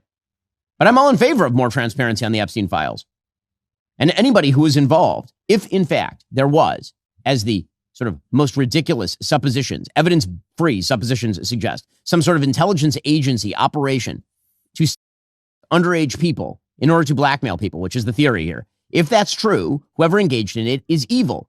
Full stop. Bar none. That's just basic morality. But again, the evidence-free nature of this thing is the reason why it is being trafficked by people like Marjorie Taylor Greene. We saw Jeffrey Epstein with ties to Ehud Barak. We saw him making business deals with them, also business deals that involved the Israeli government, and seems to have led into their intel agencies. And I think the right question is to ask is, was Jeffrey Epstein working for Israel? Okay, so again, she's just putting that out there. No evidence whatsoever, because she doesn't like Israel, and also because she has some peculiar views, shall we say, about Jews. She, of course, believes that the United States is enthralled to the Israeli, particularly President Trump. She thinks that President Trump is somehow controlled by the Israelis. Here she was on Steve Bannon's show. Steve Bannon, of course, is on the same side of this argument because he, too, would like to seize control of the MAGA movement. There is a thing that is happening in the Republican Party, an assumption that President Trump is no longer president and no longer the head of MAGA, and now there ought to be a fight over the pieces of MAGA. That basically the ship is rudderless and somebody is going to grab control. Marjorie Taylor Greene thinks she is that person. Here she is suggesting that the president of the United States is somehow being manipulated by the Israelis. 6 months in, Steve, and here we are turning back on the campaign promises, and we bombed Iran on behalf of Israel. Yes, it was on behalf of Israel. Well, I mean, that's kind of a strange supposition, given the fact that, again, Israel was doing the vast majority of the bombing. And it's always funny. All the people who suggest that the president of the United States was being pushed into that by the Israelis, like full on pushed into it, that the Israelis got all their heart's desires from President Trump. Well, no, I assume that the Israeli government would have been fully on board with the idea of toppling the Iranian regime. The president was not. And that's that. And these are the same people who suggested that bombing the Fordo nuclear reactor was somehow going to lead to World War III and full-scale American involvement in Middle East warfare, which, of course, never happened. And again, it's not just Marjorie Taylor Greene. It is also Thomas Massie, who takes the same viewpoint. This is the reason why they're focused on Epstein. Okay, let's be clear about this. It is not because of Epstein. The Epstein files have been out there. They've been in the possession. None of these people were screaming bloody murder about the Epstein files when Joe Biden was president of the United States. President Trump comes on the scene, doesn't do the foreign policy they want, and suddenly they start screaming at the top of their lungs about the Epstein files. Thomas Massie, of course, objects to many parts of the Trump agenda, which is why the president would like to primary Thomas Massie as well. Here is Massie also accusing President Trump of some sort of cover-up on Epstein. You know, I've never said that these files will implicate Donald Trump, and I really don't think that they will. I think he's trying to protect a bunch of rich and powerful friends, billionaires, donors to his campaign, friends in his social circles. And that's my operating theory on why he's trying so hard to keep these files closed. Again, this is all part of an attempt to turn MAGA into something it isn't. And let's be clear about what MAGA is. MAGA is President Trump, period. End of story. All attempts to reduce MAGA to some ideological form or fashion are bound to fail because President Trump is sui generis. He contains multitudes. That means that many people who voted for President Trump disagree with him on a lot of stuff that he does. You've heard me on this program disagree with the President of the United States quite frequently on matters ranging from foreign policy to domestic policy. The president defines what MAGA is. He always has defined what MAGA is. Now, you can say that there's a new movement afoot to try and cobble together pieces of Trump's coalition moving forward into something different. But to sort of claim the mantle of Trumpism without Trump is a bizarre move and a ridiculous move in its essence. But that's one of the things that's happening here. One of the other people trying to grab control of the Trump movement is, of course, Steve Bannon. Steve Bannon, Sloppy Steve, as the president has called him in the past, who has he spends his entire career just glomming onto more powerful people and then using them as essentially a raft in order to jump on a bigger raft. That is Steve Bannon's entire career trajectory. Well, now he has become sort of the most quoted man in media because the media love to use Bannon as a sort of Darth Vader figure hidden behind the scenes and manipulating Republican politics. And the media love a good false narrative. In any case, here was Steve Bannon over the weekend, for example, praising Nick Fuentes. Again, the reason this is happening, we should point out, is because there is an attempt to glaze pretty much everybody who is on the anti-Israel, and yes, Fuentes is just an anti-Semite, anti-Semitic side in order to shift policy priorities away from what President Trump is attempting to do. Alex Jones had a debate with Nick Fuentes and Dinesh D'Souza. And you see right there the laziness, the lack of argument, their attitude that they just own this. Fuentes takes this guy apart brick by brick. It's a full takedown. Because the kid shows up, he's prepped, he's ready. Not only is he on point and he's always on attack, he happens to have something called facts, and he just overwhelms Dinesh. Dinesh goes back, and it shows you this old guard who has nothing. Again, it's fascinating to watch as all these people make quasi-allies of people like Nick Fuentes, who, again, stumped against the president of the United States in the last election cycle. It really is an amazing thing, and it is part of a broader effort to tear away at President Trump's coalition. That's what this is. To build something else for the future, I assume. It is worth noting here that Steve Bannon, again, being part of the Epstein scandal team, and the sort of, there must be something going on with Jeffrey. Steve Bannon ran ops for Jeffrey Epstein. He had a long-standing relationship with Jeffrey Epstein because, again, Steve Bannon is a leech on other powerful people. That's what he does for a living. According to the BBC, Epstein and Bannon were frequent correspondents. They worked together. He has apparently hours and hours of footage of Jeffrey Epstein, who's trying to make some sort of documentary about Jeffrey Epstein. And all of that has been hidden. So, again, that's the thing that President Trump is fighting back against when he is slapping at Marjorie Taylor Greene. This attempt to basically declare his administration a lame duck administration and then grab control of MAGA as a movement and then pretend that the president is somehow betraying MAGA in some fundamental way. That is a unique claim, but it's a claim being made softly and not so softly by a wide variety of figures on the quasi-right, tearing apart the Trump coalition for their own particular purposes. And again, there's a difference between criticizing the things President Trump does. We all do that. He's the president of the United States. And suggesting that he has somehow betrayed the movement he built, which of course is just silly. Already coming up, affordability remains the top of mind issue for the Trump administration. So what should they do next? First, doctors don't usually run Black Friday sales, of course, but the doctors at Brickhouse Nutrition, well, they're different. And right now they've launched their biggest sale of the year, 30% off everything. Here's what you need to know. Head to brickhousesale.com. That's where you'll find their incredible lineup of doctor-formulated health and nutrition products. Let's start with Lean, their number one seller. Some Daily Wire members and producers have been taking Lean and seeing life-changing weight loss results. Here's the best part. No injections, no prescriptions, just real, tangible results. And for the ladies, Creatone. Creatine specifically designed for women. Bottom line, this is the best time to stock up. These Black Friday deals are not going to last long. Head on over to brickhousesale.com. Save 30%. That's brickhousesale.com. One more time. That's brickhousesale.com. Lean has been a huge seller for them, again, because people are seeing life-changing weight loss results. It's a huge thing. They have a bunch of products you're going to love. Go check them out right now. Best deal of the year over at brickhousesale.com. That's brickhousesale.com. Save 30% today. brickhousesale.com. Also, you know what I've realized? When your metabolism is actually working the way it should, you feel better, more energy, better sleep, the whole deal. And that's why I started using Lumen. It's the world's first handheld metabolic coach. Honestly, it's pretty simple. You just breathe into it first thing in the morning. It tells you whether your body is burning fat or carbs for fuel. And then it gives you a personalized nutrition plan for the day based on what's actually happening in your body, not some generic diet plan, but recommendations tailored to your real-time metabolic state.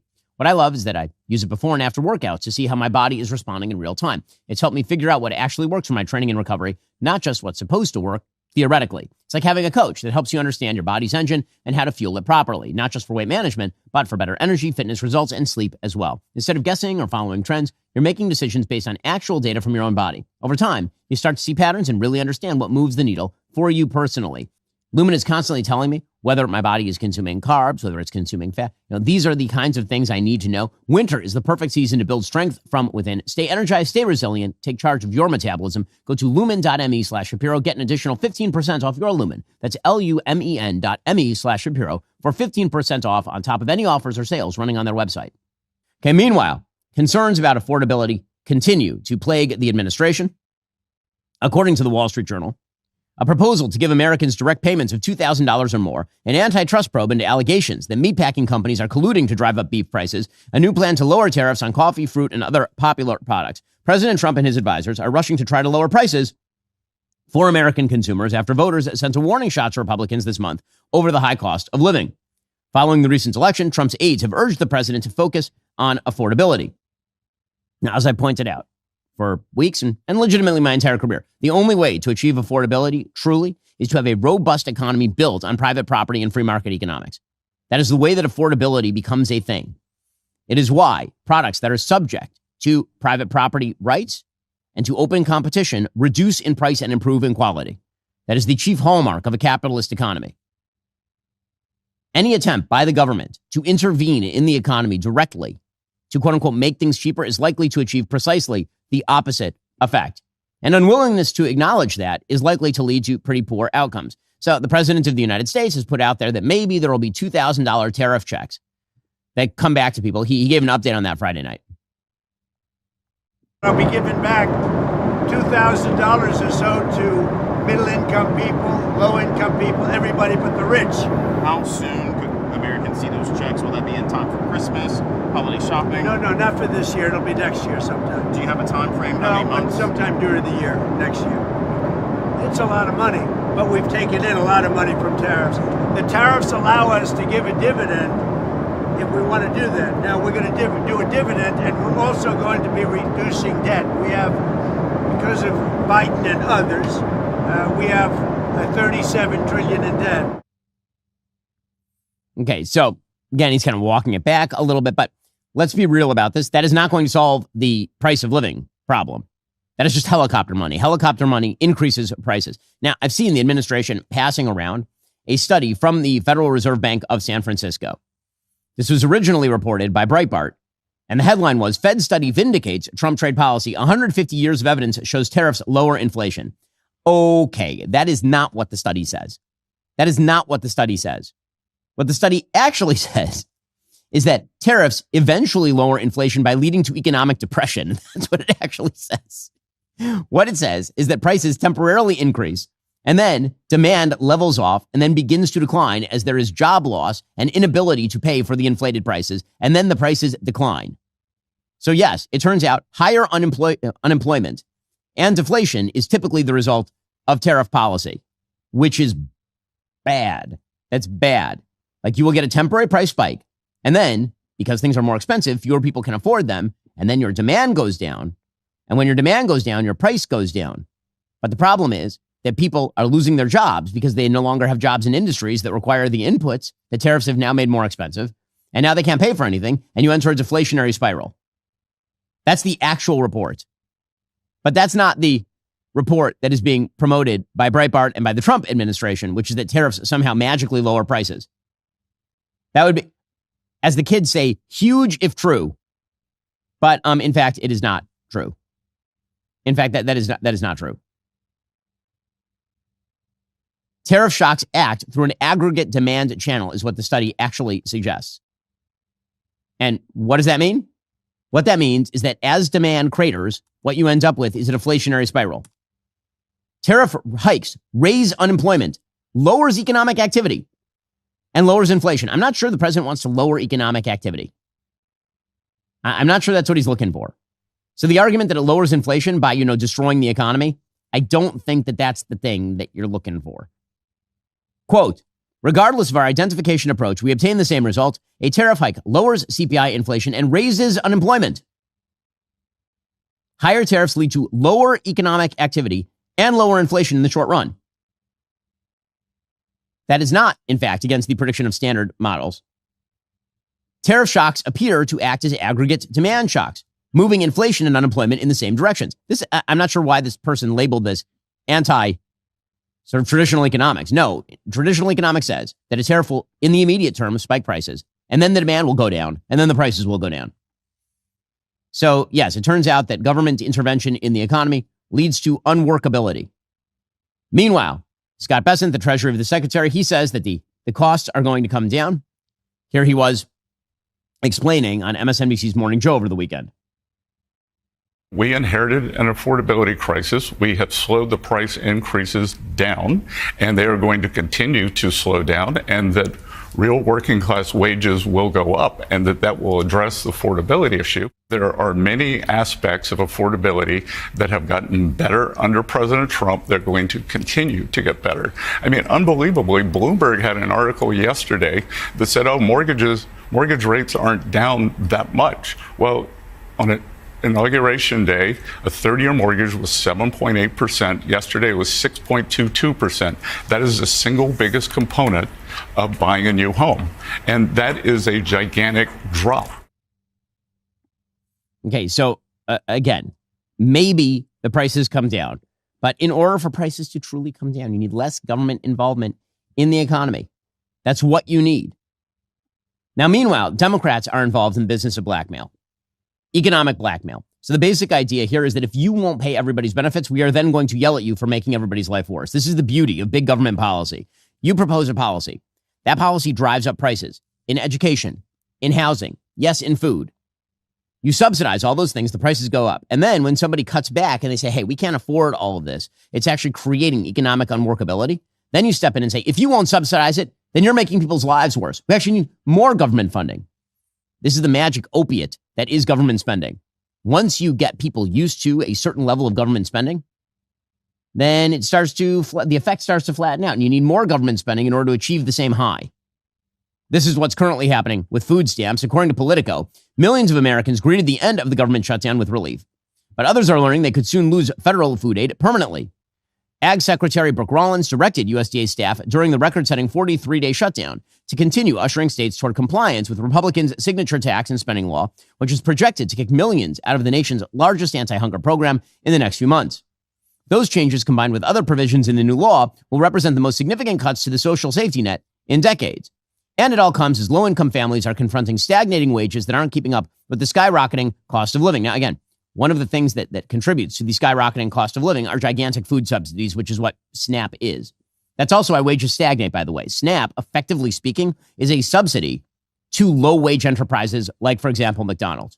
McDonald's can afford to pay people $8, $9 an hour because SNAP is filling in the other side of what the salary would have to be if SNAP didn't exist. The Supplemental Nutrition Assistance Program provides an average of $6 per day for nearly 42 million people, which is, again, an insane number. It has only grown dramatically under Joe Biden. And this is the game that Republicans keep playing, and it's a stupid game. Play stupid games, win stupid prizes. They keep playing this dumb game where they think they can somehow outbid Democrats on big government redistributionist programs. Good luck with that. Seriously, good luck with that. At a certain point, people are going to get tired of the diluted drug of government spending from Republicans and instead turn to the full-scale, uncut stuff from Democrats. If the only distinction between Republican policy and Democratic policy is the dollar amount, and the Democrats can outbid you like on The Price is Right, then you're going to lose. You will.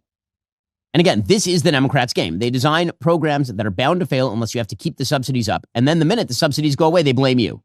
Tim Kaine, the senator from Virginia, he's doing this with regard to Obamacare. Of course, the costs of Obamacare have risen dramatically ever since the implementation of Obamacare, one of the worst government programs in existence. But here is Senator Tim Kaine saying that Republicans now have to sign off on larger subsidies or be blamed for the fallout from a failed Democratic program. It would be political malpractice of the highest order for the House to not take up a bipartisan bill coming out of the Senate. And if they don't take it up, I'll give you a prediction.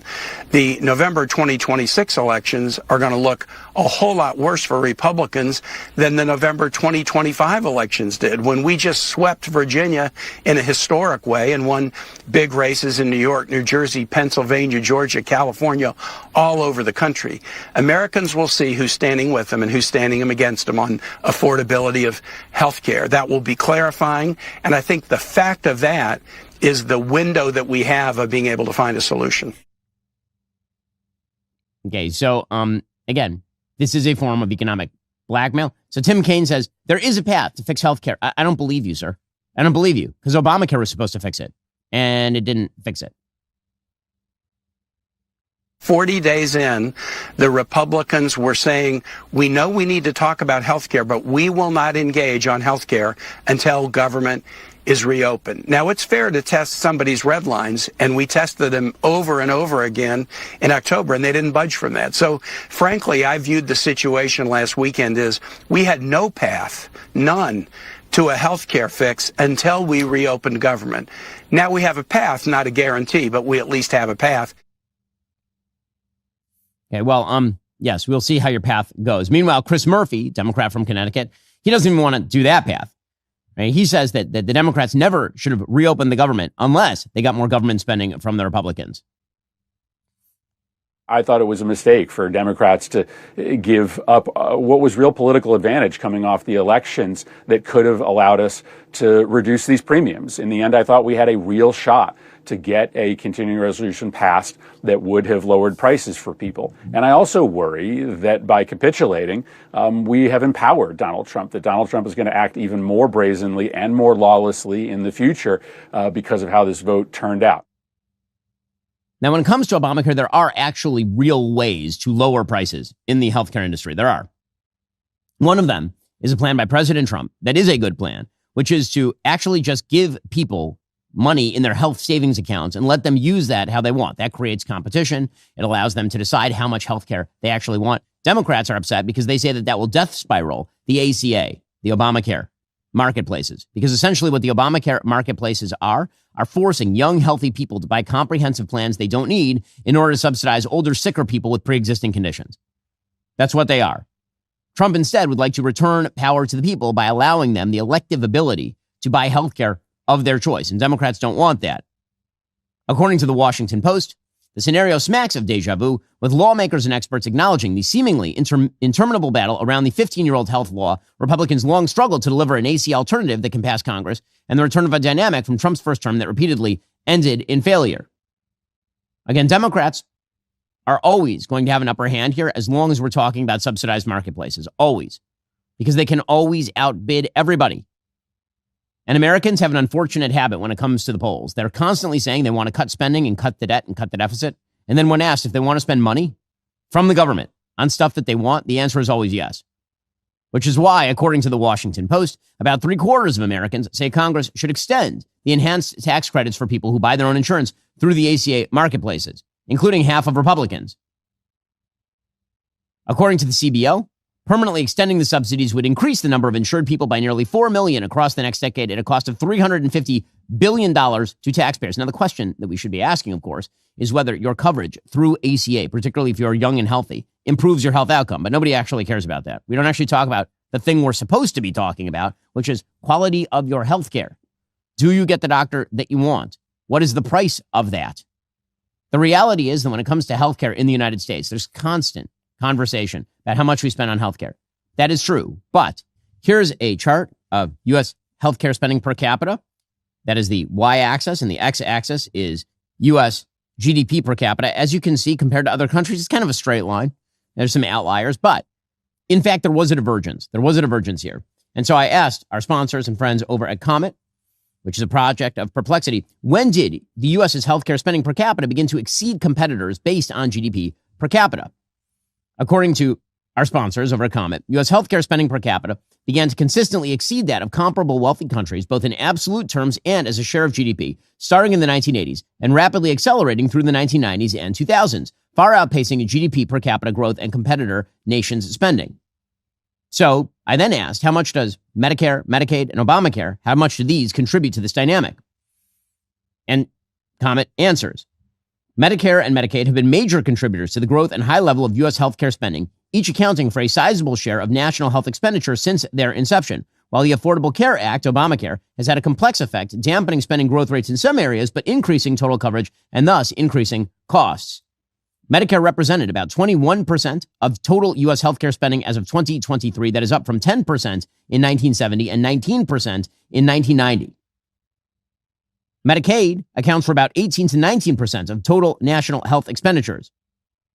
Medicaid expansion since 2014 increased access and reduced some uncompensated care, but also contributed to higher overall spending, especially in states that adopted expansion. So if the costs have risen disproportionately from the 80s, 90s, and 2000s on, might that have to do with the gigantic government expenditures that have eaten up a bigger and bigger portion of our healthcare spending overall?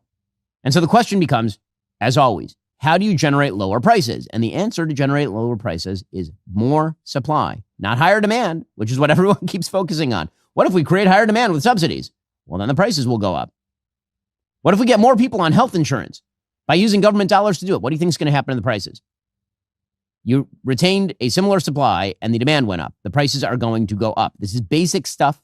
It is supply and demand But politicians, again, always have a stake in trying to outbid the other guy for short-term political gain. Already coming up, Zohran Mamdani is pledging to stop ICE. Man, New York, you bought the ticket, now you take the ride. First, when we started the Daily Wire, it felt like we had to figure everything out with minimal help. Editorial guidelines, studio setup, production schedule, branding. It was overwhelming. New decisions were necessary every day. Finding that one tool that simplifies everything when starting a business becomes a game changer and a lifesaver. For millions of businesses, that tool is Shopify. Shopify is the commerce platform behind millions of businesses around the world and 10% of all e-commerce in the United States. We even use it for our own Daily Wire shop to make sure things are running smoothly and efficiently so you can get the goods. Well, you might be asking, what if I can't design a website, or I'm worried people haven't heard of my brand? Not a problem. Shopify has you covered from the start with beautiful, ready-to-go templates that match your brand style and help you find your customers through easy-to-run email and social media campaigns. And if you need a hand with everyday tasks, their AI tools created specifically for commerce can help enhance product images, write descriptions, and more. Plus, their award-winning customer support is available 24/7 to share advice if you ever get stuck. Turn those dreams into and give them the best shot at success with Shopify. Sign up for your $1 per month trial and start selling today at shopify.com/Shapiro. Go to shopify.com/Shapiro. That's shopify.com/Shapiro. Also, what if you could consistently find whatever it is you're looking for right away? We're talking about everything from that important email to the perfect recipe for dinner to your keys when you're already running late. That would save a ton of time. Well, you might never be able to find those things instantly, but if you're hiring, you can find quality candidates right away, time and again, with ZipRecruiter. Today, you can try it for free at ZipRecruiter.com/dailywire. Finding the right talent doesn't have to feel like searching for a needle in a haystack. ZipRecruiter's powerful matching technology cuts through the noise and connects you with top candidates fast. No endless scrolling, no guesswork, just results. Their advanced resume database gives you instant access to contact information for qualified professionals, so you can reach out to the people you actually want to hire without jumping through hoops. It's the kind of efficiency that changes how you think about recruiting, and it's working. ZipRecruiter has earned its spot as the #1 rated hiring site on G2, trusted by businesses that need to build great teams without wasting time on platforms that overcomplicate the process. You want to know right away how many qualified candidates are in your area? Look no further than ZipRecruiter. 4 out of 5 employers who post on ZipRecruiter will get a quality candidate within the very first day. And right now, you can try it for free at ZipRecruiter.com/dailywire. Again, that's ZipRecruiter.com/dailywire. ZipRecruiter, the smartest way to hire. Joining us on the line to discuss is Avik Roy. He's co-founder and chairman of the Foundation for Research on Equal Opportunity. Avik, thanks so much for taking the time. Really appreciate it. Hey, Ben, always a pleasure. So there's a lot of talk about the word affordability, but nobody actually wants to discuss what actually needs to happen in order to achieve affordability. That is particularly true in the realm of healthcare, where Democrats seem to have played a wonderful trick on the American people. They said they were going to solve the affordability crisis in healthcare with Obamacare. And then it turns out that the prices of health insurance skyrocketed. People don't have the coverage that they want. And now they're saying that if they don't get further subsidies, then obviously affordability will be very, very difficult. So it's always this constant spiraling blackmail game where if you don't give them more money, then they say there's an affordability problem. And then you give them more money, it fails. And then they require more money in order to make that more money work. So how do we actually change, obviously, the healthcare system in the United States, a mixed healthcare system? It's got its good aspects and its bad aspects. I want to start with, before we get to what needs to change, I want to ask you, there's a lot of talk about how much Americans spend on healthcare. Do we actually spend a wildly disproportionate amount per household on healthcare compared to, say, other developed countries? The answer is yes. We spend way more on healthcare. Not only do we spend way more on healthcare than other industrialized countries, but we actually subsidize healthcare more per capita than any other country in the world. So when you hear people on the left say, well, the problem with healthcare is we don't subsidize it enough, actually the subsidies per capita, the government subsidies of healthcare in the US, are way higher than any other industrialized nation. So the answer that'll be given by members of the left is, well, that's just because of the evil insurance companies and their profit motive. So how do we actually bring down the prices? Well, that's a big topic, and we don't have as much time for that broader topic of healthcare costs. But the one thing I'll say, the one core element of this, Ben, that your listeners can appreciate, the one thing we did that is the original sin of why American healthcare is more expensive than every other country in the world is what we did in World War II and its aftermath. So I think you know the story, Ben, which is that we imposed wage and price controls in World War II because we're worried that with all the men off to war, there wouldn't be a labor force and there would be spiraling wages, and that would lead to inflation. That would be a bad thing. So the Roosevelt administration literally passed a schedule where if you were a mechanic, you could make this much an hour. If you were a barber, you could make that much an hour. But the loophole was employers figured out they could offer health insurance to people and that would evade the wage controls. And then after the war was over, the wage controls were lifted, but the Eisenhower administration decided that they were going to exempt from taxation the value of your health insurance. So if you made $100 in wages, that you pay income taxes on, Social Security taxes, Medicare taxes, state and local taxes. But $100 in health insurance would have no taxes. So what happened? All of a sudden, all these things that never used to be categorized as covered by health insurance got covered by health insurance. And you as a worker didn't know how much you were paying for your health insurance because your employer bought it for you. In theory, of course, it's still being taken out of your paycheck. But that system, that 80-year-old system of your employer being the middleman of buying your health insurance instead of you buying it for yourself, that was the fundamental distortion that has led to every other problem in the healthcare system. So when we look at the healthcare system now, President Trump has been suggesting something that has been suggested by Republicans probably as long as I've been alive, which is the better use of health savings accounts instead of sending money directly to insurance companies via your employer. Instead, what we really should be doing is allowing particularly younger people to decide on where they want to spend their money. How would that impact healthcare in the United States? Frankly, not much, because unless you reform the insurance system alongside with health savings accounts can't really work. So let's say every American had $2,000 in a health savings account. That's great for your mammograms and your annual checkups and your lab tests. But if you get hit by a bus or you have a stroke or you have a $100,000 hospital bill for whatever reason, that $2,000 health savings account is not going to go very far. So you still need something like insurance. And the big problem, the thing that Obamacare did that was the most damaging of all the things Obamacare did, was it created a one-size-fits-all federal regulatory architecture for insurance that people buy on their own. Remember, I mentioned that most people get insurance through their employer. A lot of people through Medicare and Medicaid get insurance through the government. But there's about 30 million people or so, and 50 million in theory, who could buy insurance individually, just like they buy car insurance or homeowners insurance or what have you. That's the spine, the foundation of a free market healthcare system, is people buying their own insurance. And that requires you to deregulate Obamacare. And the trick there is you cannot deregulate Obamacare without 60 votes in the Senate, because the regulatory aspects of Obamacare require a filibuster-proof majority to reform. And so this is a core of why my strategy has differed from what a lot of other people are talking about when it comes to how should we deal with the current situation.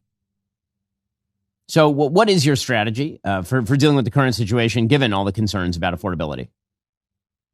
So we have these, as you mentioned, we have these Biden-era enhanced subsidies. Though there were subsidies originally in the so-called Affordable Care Act that were enacted. It was passed in 2010, but they didn't go into effect until 2014. And those have been trucking along and defraying the cost for some people of the high premiums in Obamacare. But during COVID, the Biden administration with the Democratic Congress passed these enhanced subsidies that basically allowed a lot of wealthy people to be eligible for Obamacare, and also decreased the cost sharing or the amount of premiums that lower income people had to pay.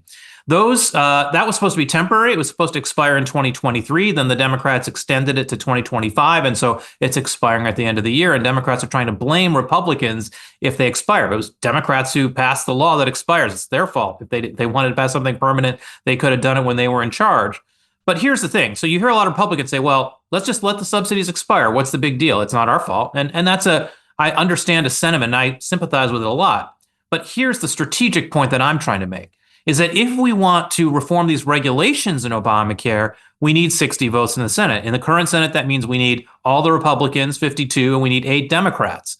So can we get 8 Democrats to help us reform some of the regulations in Obamacare? And I pitched an idea in the Washington Post about a month ago where we trade a temporary extension / phase out 1 to 2 years of those enhanced subsidies in exchange for that 60 vote form of deregulation of Obamacare. Because the deregulation would be permanent, because to reenact it, you'd have to get 60 votes again to change it again.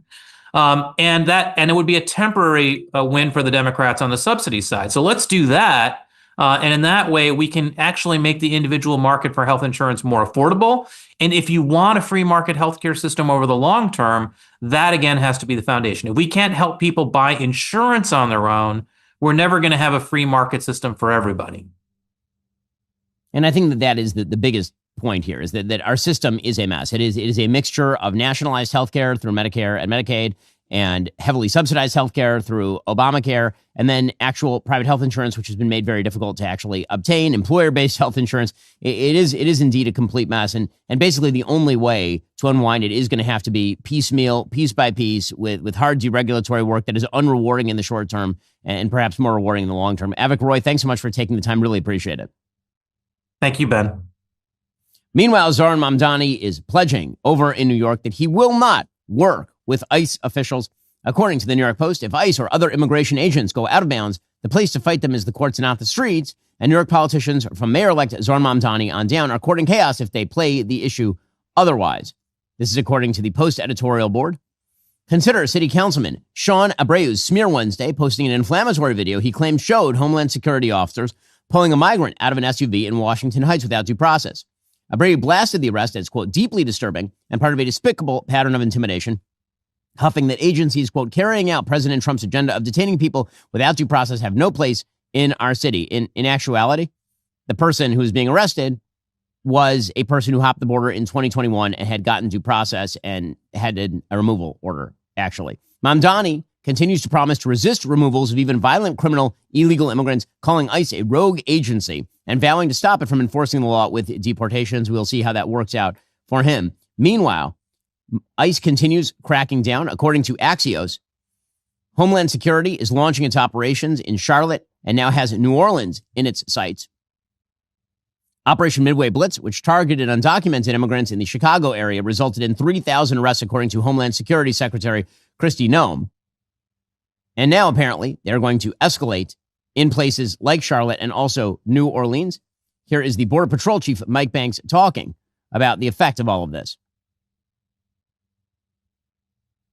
Our recruitment numbers are through the roof, Griff, and I tell you this, imagine that. When you have an administration like President Trump and Secretary Noem that actually support the men and women of U.S. Border Patrol, allow us to go out there and do our work. People want to be a part of this mission. This is an important mission. Border security is national security, and our recruitment numbers are through the roof. We've put over 1,000 new agents on the ground this year, have 1,000 at the academy, and plan on tripling that next year. Yeah, and the president's immigration policy, particularly on the southern border, has been wildly successful in terms of internal deportations.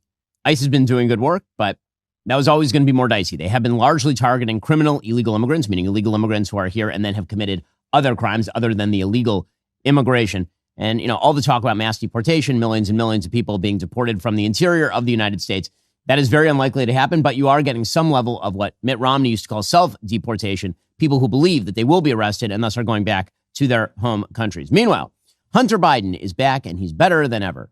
Yeah, you missed him, didn't you?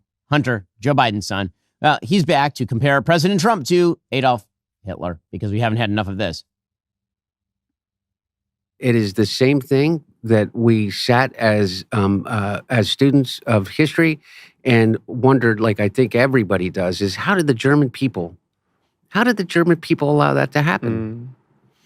How did they allow it to happen? Here's how it happens. And I'm not saying that there is a Holocaust. And by the way, I'm not saying that Donald Trump is Hitler, because Hitler had an ideology, okay? And he had a grand plan. Donald Trump is purely corrupt. So, yeah, so Trump is actually worse than Hitler because Hitler had an ideology. Good stuff there from Hunter Biden. That's just great. Meanwhile, Michelle Obama is still on her whining tour. She says that she's never going to run for president because America isn't ready for a woman. Yeah, that must be it. I mean, it must be that America is sexist, not that Hillary Clinton was a really, really bad candidate and that so was Kamala Harris. Do you think that impacts the room that we've made for a woman to be president? Well, as we saw in this past election, sadly, we ain't ready. That's why I'm like, don't even look at me about running, because you all are lying. You're not ready for a woman. You are not. So don't waste my time. We got a lot of growing up to do. And there's still, sadly, a lot of men who do not feel like they can be led by a woman, and we saw it. Okay, so, yeah, it must be the sexism. Again, the Democratic whining, I'm not sure this is a strategy for them, but we'll see how it works out. Michelle Obama also had comments about black women's hair. Now, I understand this is a frequent complaint. This has been a thing for a very long time. The talk about how black women are expected to straighten their hair as opposed to wearing their hair naturally when they go into their jobs. This may have been an issue 30 years ago. I would love to see some stats on whether it is an issue today. I have serious doubts. Let me explain something to white people. Our hair comes out of our head naturally in a curly pattern. So when we're straightening it to follow your beauty standards, we are trapped by the straightness. That's why so many of us can't swim and we run away from the water. People won't go to the gym because we're trying to keep our hair straight for y'all. Why do we need an act, an act of law to tell white folks to get out of our hair? I mean, number one, you don't. Number two, you're sitting there with straight hair. I feel like if Michelle Obama wanted to make a statement, she probably should not do that. Correct? I mean, if that's submission to white people, then Michelle Obama's pretty powerful and she's on a stage filled with people who love her. She could wear her hair however she damn well chooses. I assume she prefers her hair that way, which is why she's wearing it that way, unless there is some unseen white hand forcing her to straighten her hair.